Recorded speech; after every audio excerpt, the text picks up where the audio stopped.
बिस्मिल्लाहिर्रहमानिर्रहीम, अस्सलाम वालेकुम। आप सभी को खुशामदीद। मैं हूं सलमान मिर्ज़ा और आप देख रहे हैं मेरा यूट्यूब चैनल और Facebook page sum up with Salman Mirza. क्या हाल है हुजूर, कैसे हैं आप लोग? मैं उम्मीद करता हूं, दुआ करता हूं आप जहां हो खैर वाफियत से हों, सेहतमंद हों, तंदुरुस्त हों। और ये वीडियो देखने के लिए आपने अपना कीमती वक्त निकाला है हुजूर वाला। वीडियो के आगाज़ में तहे दिल से आप सभी का मैं शुक्रिया अदा करता हूँ। जनाब ये तस्वीर जो कि अपनी स्क्रीन पर आप मुलायजा कर रहे हैं, एक यंग नौजवान की तस्वीर है। 28 साल इसकी उम्र है और इसका नाम है डॉक्टर आकाश। नाम से आप समझ गए होंगे जनाब इनका हिंदू बरादरी से ताल्लुक है। इनको कराची में रहने की सजा 13 जुलाई को दी गई। यानी कराची जिसके बारे में कहा जाता है कि ये कराची नहीं है, ये तो पेरिस है। सिंध के वजीर ये बात कहते हैं कि कराची की कोई ऐसी सड़क नहीं है जो खुदी हुई है। कुछ वजीर तो ये कहते हैं कि कराची पेरिस से ज्यादा बेहतर है। इनको कराची में रहने की गुज़िश्ता रोज सजा दी गई और इंतहाई बेदर्दी के साथ इनके वालिद साहब के सामने, इनके कजन के सामने इनको गोलियां मार के कत्ल कर दिया गया। लेकिन इस सारे वाकये के अंदर एक अच्छी चीज जो भी निकलकर सामने आई, जिसको बाकायदा तौर पर अभी ऑफिशियली डिक्लेयर नहीं किया गया, गालिबन जब तक आप ये वीडियो देख रहे होंगे तो हो सकता है उसको ऑफिशियली डिक्लेयर कर दिया जाए। इनके कातिलों को गिरफ्तार कर लिया गया है डॉक्टर आकाश के। लेकिन ये मामला हुआ किस तरह से, इसके पीछे क्या चीजें कार फरमा थी, आज की वीडियो में जरा डिटेल में बात करेंगे। आपने पूरी वीडियो देखने के बाद, पूरा वाकया सुनने के बाद कमेंट सेक्शन में अपनी राय का इजहार जरूर करना है। जनाब डॉक्टर आकाश, जिनकी उम्र 28 साल थी, पिछले 2 साल से ये जिना अस्पताल में डॉक्टर के फराइज सर अंजाम दे रहे थे। कैंट के इलाके में ये रिहाइश पजीर थे और जनाब इनका जो खानदान है, यानी इनके जो घर वाले हैं, उनका ताल्लुक एक बिजनेस कम्युनिटी से है और ठीक ठाक खाते कमाते माशाल्लाह ये लोग हैं।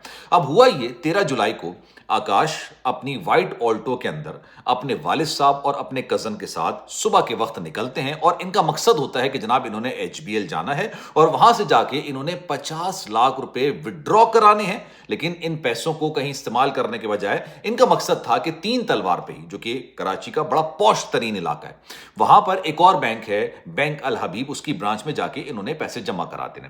जब ये अपने वालिद साहब के साथ, डॉक्टर आकाश साहब अपने वालिद साहब के साथ और अपने कजन के साथ वाइट ऑल्टो में बैंक पहुंचते हैं, वहां से पैसे विड्रॉ कराते हैं, तो ये 50 लाख की जो अमाउंट होती है ये 2 बैग्स में भरी जाती है। एक में 25 लाख और दूसरे में 25 लाख। ये दोनों बैग लेके ये गाड़ी के अंदर बैठते हैं और फिर अपनी अगली मंजिल की तरफ बढ़ जाते हैं, बिना ये सोचे कि जनाब 4 लोग जो कि 2 मोटरसाइकिल पर सवार हैं वो इनका ताक्कुब कर रहे हैं। जैसे ये पैसे निकालने के बाद बैंक से निकलते हैं, गाड़ी में बैठते हैं और उसके बाद जब ये बैंक अल हबीब के दरवाजे पर पहुंचते हैं ब्रांच की, तब पीछे से डाकू आते हैं, डकैत आते हैं। और ये कराची के लोगों के लिए बड़ी आम सी बात हो गई है। बड़े अफसोस के साथ कहना पड़ता है, बड़े अफसोस के साथ ये बात कर रहा हूं, क्योंकि कराची के अंदर मैं पैदा हुआ, कराची के अंदर मैंने क्रिकेट खेली है, अपना बचपना अपनी जवानी मैंने वहां गुजारी है। यकीन जानिए अब कराची के हालात देख के दिल खून के आंसू रोने पर मजबूर हो जाता है।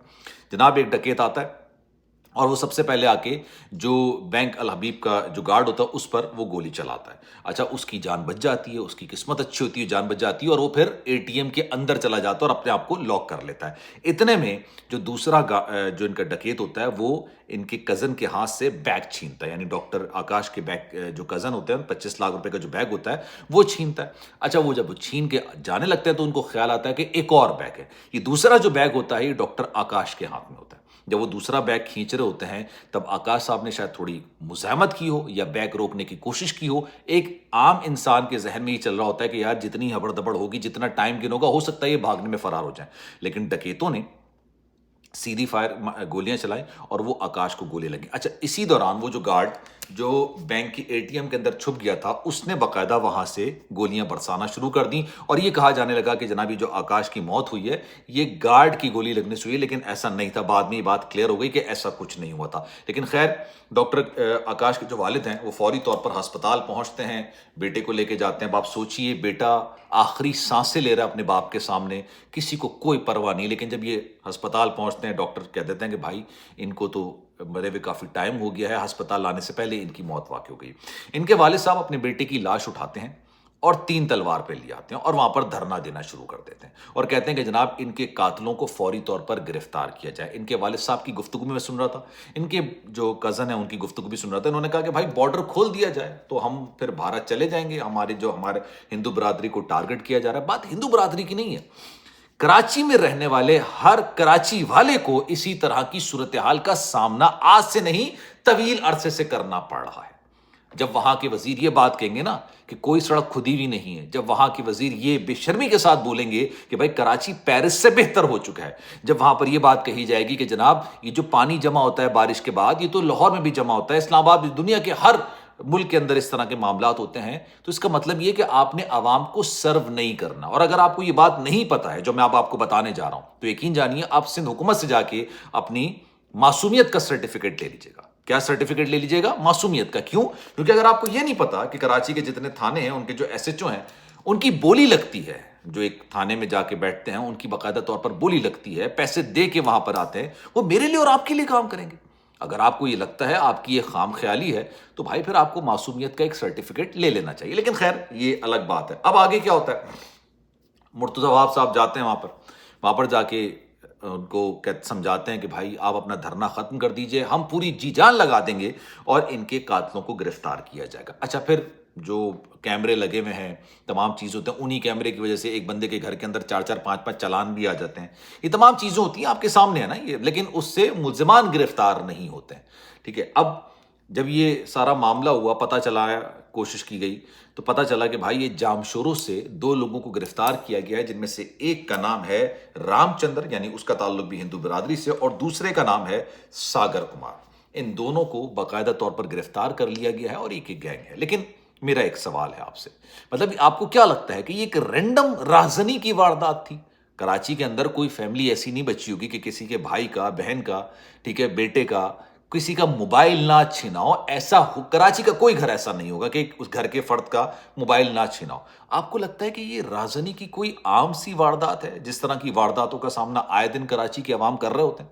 کیا آپ کو یہ لگتا ہے، یا پھر آپ کو یہ، آپ کا دماغ اس طرف جا رہا ہے کہ بھائی جب انہوں نے پیسے نکالے ہوں گے تو کہیں نہ کہیں کسی نہ کسی طرف سے کوئی نہ کوئی مخبری تو ضرور ہوئی ہوگی نا؟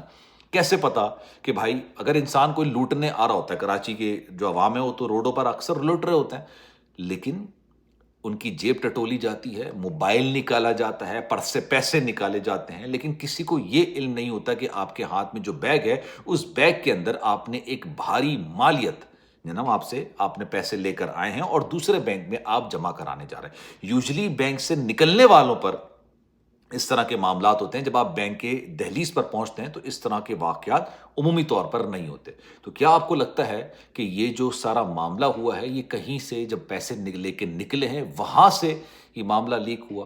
وہاں سے پتا چلا کہ بھائی ایک فیملی ہے، 3 بندے ہیں جو کہ 50 لاکھ روپے کیش لے کے نکل رہے ہیں، لیکن یہ تمام چیزیں اپنی جگہ پہ، ہو سکتا ہے ان کو گرفتار بھی کر لیا گیا ہو، جو کہ ابھی تک اطلاعات ہیں کہ بھئی گرفتار کر لیا گیا ہے، لیکن آفیشلی اس کو اناؤنس نہیں کیا گیا ہے، لیکن ہونا ہوا کچھ نہیں ہے۔ ٹھیک ہے، ان کے پاس سے سننے میں آئے کہ 24 لاکھ روپے برآمد بھی کر لیے گئے ہیں، لیکن کیا ہوگا؟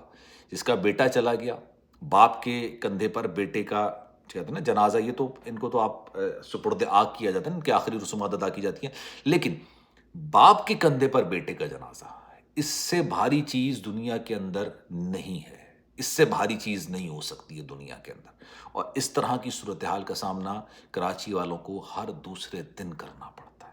اب آپ کی اس پر کیا رائے ہے؟ میں چاہوں گا کہ کامنٹ سیکشن میں اپنی رائے کا اظہار ضرور کیجیے گا۔ خیال رکھیے گا اپنا، اللہ حافظ۔